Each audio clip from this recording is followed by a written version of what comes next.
समस्या है मधुमेह की। मधुमेह, डायबिटीज का जो मापक पहले था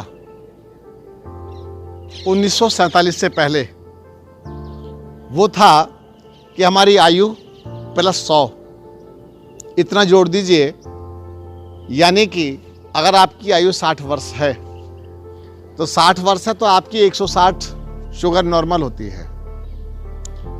अब 160 अगर यहां आप किसी की हो तो बड़ा बवंडर हो जाए, बहुत समस्या में गिर गए हम तो। अभी पीछे बताया, शायद ब्रिटेन में इसके ऊपर चर्चा हुई और एक डॉक्टर ने खुली घोषणा की, बोले 250 भी अगर किसी की डायबिटीज है तब भी नॉर्मल है। ये उनकी बात बता रहा हूं। हमारे जो डायबिटीज है हमारे दिमाग में घुस गई है, ठोक ठोक करके घुस गई दिमाग में। अब छोटे छोटे बच्चे डायबिटिक हो गए हैं, 2-2 साल के बच्चों को डायबिटीज है, इंसुलिन लेना पड़ता है, बताइए आप। और 10-10 वर्ष के बच्चे डायबिटिक हैं। अब डायबिटीज अगर ऐसी अवस्था में ये हो गई है, समस्या ये हुई है कि मान लीजिए आपको 120 चाहिए, 120 चाहिए तो आप अगर 25 हो गई तो बस आपकी दवाई चालू हो गई। मैं आपको बताता हूं कि जब आप कभी तनावग्रस्त होते हैं, टेंशन में होते हैं, तो पैरामीटर्स जो है हमारे बॉडी के वो ऊपर नीचे होते रहते हैं। तो इसमें मुझे लगता है कि बहुत ज़्यादा घबराने की या परेशान होने की आवश्यकता नहीं है। आप अभी जूस पी लीजिए, लौकी का, खीरे का जूस पी लीजिए, पेठे की सब्जी खा लीजिए, लौकी की सब्जी खा लीजिए, उबली बॉइल्ड सब्जी, आप चेक करा लीजिए, उतने से ही आपकी शुगर कंट्रोल होनी शुरू हो जाएगी। ये इतना बड़ा हुआ नहीं है, इसको क्यों इतना मतलब टेंशन का रूप दे दिया है। तो डायबिटीज को अगर कंट्रोल करना है, इसके लिए अपनी आंतों को साफ रखें, आमाशय की धुलाई करके रखें और खुल के ठाका मार के हंसें। आधी बीमारी तो वैसे गई और बाकी बची थोड़ी सी, उसके लिए खीरे का रस बढ़िया लाभ देगा, लौकी का रस फायदा करेगा। और इसके लिए लौकी की सब्जी, तुरई की सब्जी, टिंडे की सब्जी, पेठे की सब्जी, ये हल्की हल्की सब्जियां लो। पेड़ू संस्थान पर मिट्टी की पट्टी लगाओ, एनिमा से सफाई कर लो, क्योंकि पेनक्रियाज के ऊपर जब मिट्टी लगाई जाती है तो मिट्टी पेनक्रियाज को हल्का करती है, वहां से गर्मी को खींचती है। और गर्मी पेनक्रियाज की जो शांत होती है वो होती है लौकी के जूस से, बहुत तेजी से शांत हो जाती है। आप पानी की मात्रा कम ना करें, पानी भरपूर लेवें, तो आपको जो चीनी भी आ रही थी ना, पेशाब से शुगर आ रही थी, वो भी कंट्रोल होनी शुरू हो जाएगी। आप क्या करें, जैसे आम, बेल, जामुन के पत्ते, 2-2 पत्तों की चटनी हमने बताई थी। आम के पत्ते 2, बेल के पत्ते 2, बेल मतलब बेल पत्थर।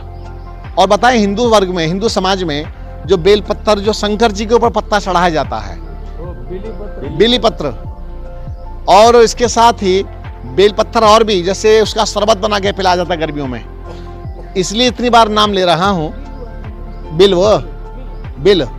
तो इस तरह से कई नामों से इसको जाना जाता है।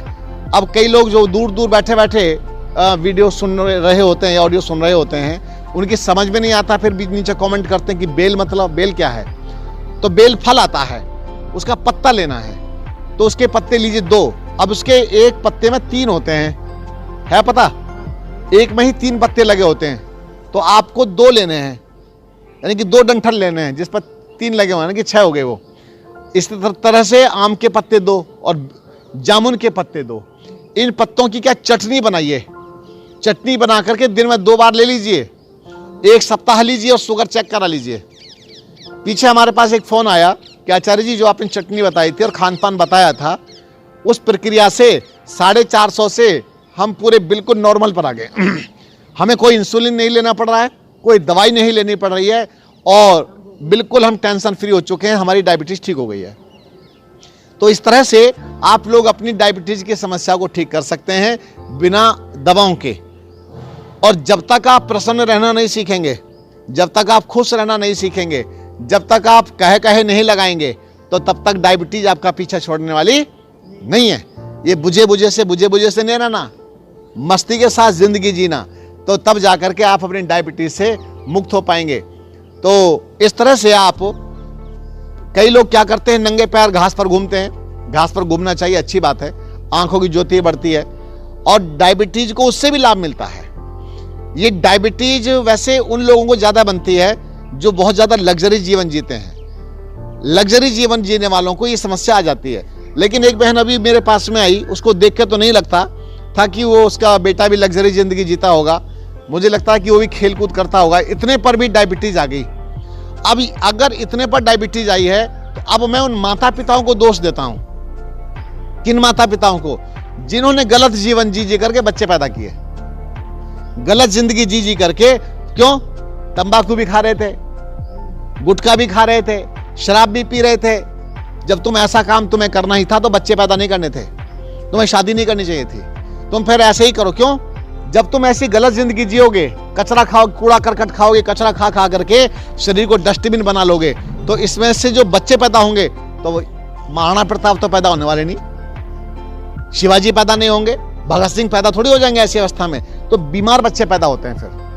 क्यों? शुक्राणु अंदर से बहुत हल्का, बहुत दुर्बल होते हैं और वो या तो अंदर ठहरता नहीं है, ठहर भी गया तो वो दुर्बल अवस्था में होते हैं। दूसरी बात, माता के गर्भ में ही उनको माँ गलत गलत चीजें खाती है, माँ गलत गलत आचरण करती है, तो उसका प्रभाव भी बच्चे पर आता है।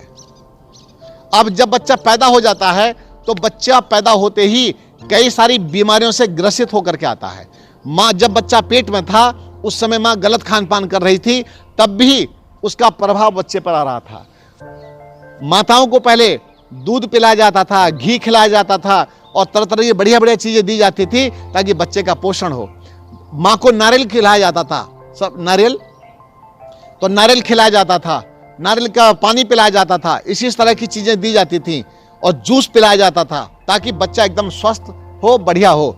लेकिन अब ये माताएं, इनका क्या करूं मैं, जो कोल्ड ड्रिंक पी पी के बच्चे पैदा कर रही हैं, चाय पी पी के बच्चे पैदा कर रही हैं, कॉफी पी पी करके बच्चे पैदा कर रही हैं, पिज्जा बर्गर खा खा करके बच्चे पैदा कर रही हैं। तो इस तरह से ये बच्चे का जो निर्माण है वो पूरी तरह से प्रॉपर अवस्था में नहीं होता। इसी कारण से बच्चा बीमारी अवस्था में आता है और उसका पेनक्रियाज या हार्ट या लंग्स पूरा एक्टिव नहीं होता है, इसलिए वो फंस गया पूरी तरह से।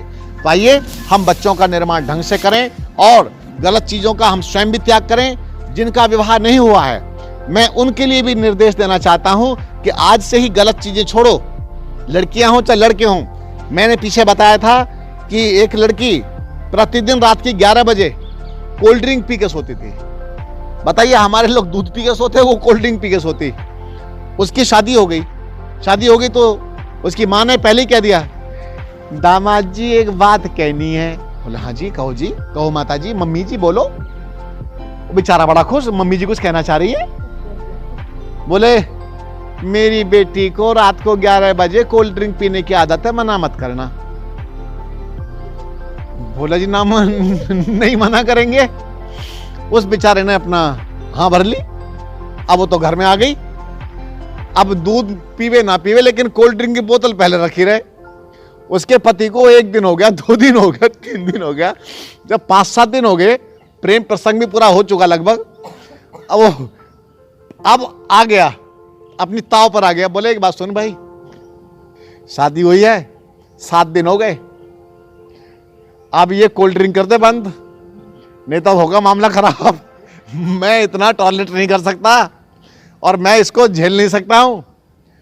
बोले मेरी मम्मी ने पहले बोल दिया था। बोले मेरी मम्मी ने आपसे पहले कह दिया था कि मेरी बेटी रात को ये कोल्ड ड्रिंक पीती है। तो उसने माना नहीं। इस पर बहुत झगड़ा हुआ, बहुत तनाव हुआ। अंततः उनका आपस में संबंध विच्छेद भी हुआ। उसके बाद में उस लड़की के फाइब्राइड बन गए बहुत ज्यादा मात्रा में अंदर यूट्रस में, और उसकी दुर्गति हो गई। वो लड़की अब ना इधर की है ना इधर की है। तो मैं आपको ये बताना चाहता हूं कि बच्चों को गलत आदतें मत डालिए ताकि इनको डायबिटीज आदि की समस्या ना बने। और जो आपको पता है, कुमारी लड़कियों को ये फाइब्राइड बन रहे हैं, ये अंदर रसौलियां बन रही हैं यूट्रस के अंदर, ओवरी के अंदर।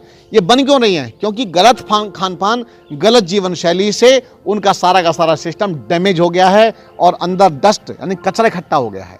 तो इसलिए अगर आप अच्छी जिंदगी नहीं जिएंगे तो बढ़िया जिंदगी नहीं जिएंगे, तो मुझे लगता है कि आपके पास में कोई रास्ता है ही नहीं बचाव का।